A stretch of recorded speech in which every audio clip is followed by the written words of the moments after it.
Hallelujah, glory be to God. Thank God it's Friday and it's another time to glorify God. And we want to thank God for the series of Monday through to Thursday, and that's talking about it came to pass. Sir, I want to appeal to you. Don't ever doubt anything God says. Either you are reading the Bible and suddenly the word jumped to you and God was speaking to you, or God speak to you expressly. In any way God has said anything to you, or a man of God is preaching and he reminded you of what God has promised, and he jumped at you, and your spirit says something to you, and the Holy Spirit confirm that, yeah, he's talking to you. Believe God. Joseph never knew he can rule the world. He told his brother, he just thought it is just a clan, chief of his clan that was going to be, but God meant much more. God can do exceedingly, abundantly, beyond what we can ask or think. Don't forget that. So today we want to talk about the preparation. So today, that is Friday, Saturday, it will be the topic preparation. And our text is from Matthew 7, 24 to 27. Let us pray. Father in heaven, we thank you. Thank you because in all that you do, you always have a plan. Even before you formed man, you started with the things that man will need to exist, what man will need to enjoy, what man will need, and then you formed man. What a great creator you are. Great planner. You always you are prepared for the plan to sacrifice your only begotten son from the beginning, and you brought it to pass. Father, we are grateful. Please speak to us again in Jesus' name.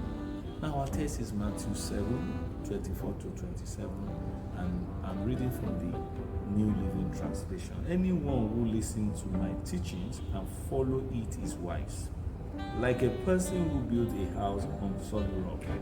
Though the rain comes in torrents and the flood water rise and the wind beat against the house, it won't collapse because it is built on the bedrock.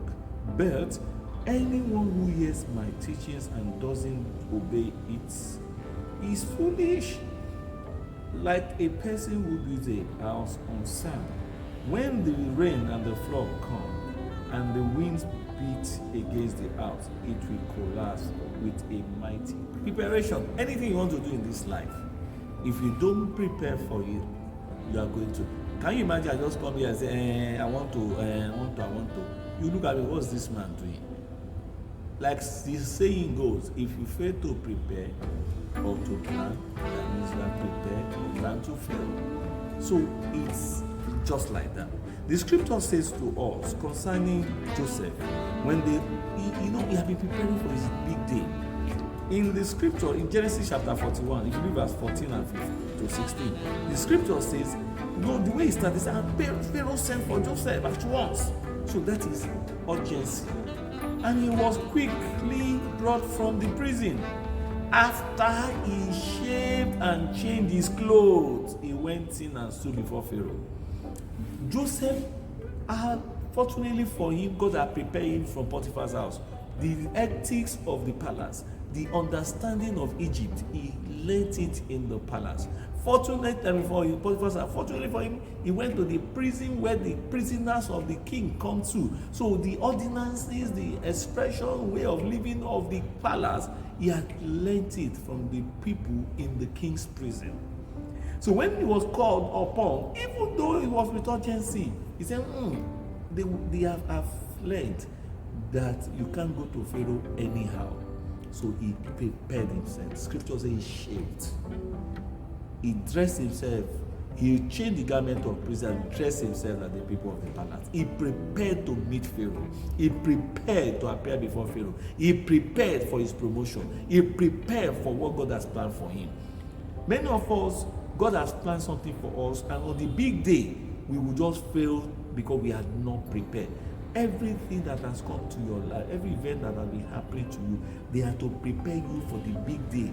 There's time and chance happen to them. No. Joseph prepared for that big day. Remember, he said, those that listen to my teachings and practice them, they are like the man that built his house on the rock. And when the challenges of life come, they are still standing.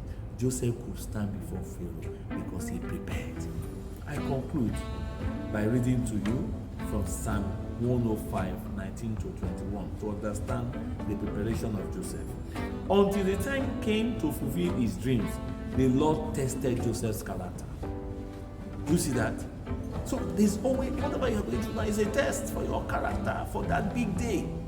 He said, then, that is after his character is tested and he passed. Then Pharaoh sent for him and set him free, and the ruler of the nation opened his prison door. Joseph was put in charge of all the king's household. He became the ruler over all the king's possessions. Get prepared. God bless you.